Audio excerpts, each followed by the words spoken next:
20:21. ரோமர் 4:20-21.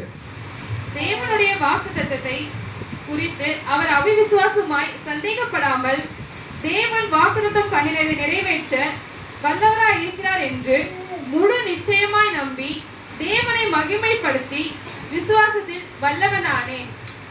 அல்லேலூயா. இந்த வசனம் மிக தெளிவாக சொல்லப்பட்டிருக்கிறது. யாரை குறித்து சொன்னால் ஆபிரகாமை குறித்து. அப்படியே சொல்ல முடியுமா? தேவனுடைய வாக்குத்தத்தை குறித்து அவன் அவிசுவாசமாய் சந்தேகப்படாமல் சொல்ல முடியுமா? தேவன் வாக்குத்தத்தம் பண்ணினதை நிறைவேற்ற வல்லவராய் இருக்கிறார் என்று முழு நிச்சயமாய் நம்பி தேவனை மகிமைப்படுத்தி விசுவாசத்தில் வல்லவனானான். சொல்ல முடியுமா?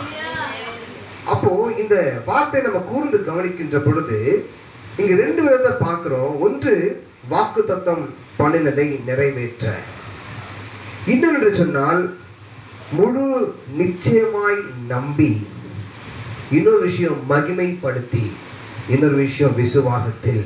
அல்லேலூயா.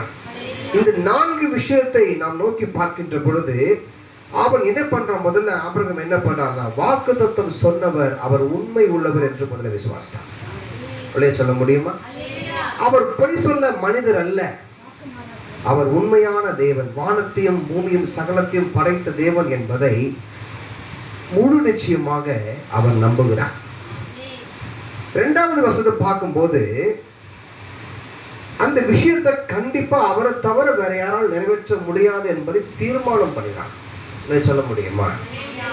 3வது பார்க்கின்ற பொழுது தேவனை மகிமைப்படுத்துகிறார். அந்த விஷயம் இன்னும் கையில் கிடைக்கல, அந்த பிளெஸிங் இன்னும் அவனுக்கு வரல. ஆனால் என்ன பண்றான்? நீர் செய்ய நினைத்தது ஒரு நாளும் தடைபெறாது ஆண்டவரே, நான் விசுவாசிக்கிறேன், நம்புகிறேன் என்று சொல்லி ஆண்டவரை ஒவ்வொரு நாளும் ஆபிரகாம் மகிமைப்படுத்தி கொண்டிருக்கிறார். அல்லேலூயா. அந்த மகிமை நிமித்தமாக தான் ஆண்டவர் என்ன பண்றார்? ஆபிரகாமுக்கு எதிர்பார்க்கிற ஆசீர்வாதத்தை அவர் கொடுக்கிறார். அல்லேலூயா. அப்போ நாம செய்ய வேண்டிய காரியம் என்ன? இந்த 4 விஷயத்தை ஆபிரகாமுக்கு மட்டும் இல்ல, கர்த்தர் எனக்கும் செய்ய அவர் உண்மையா இருக்கிறாரு.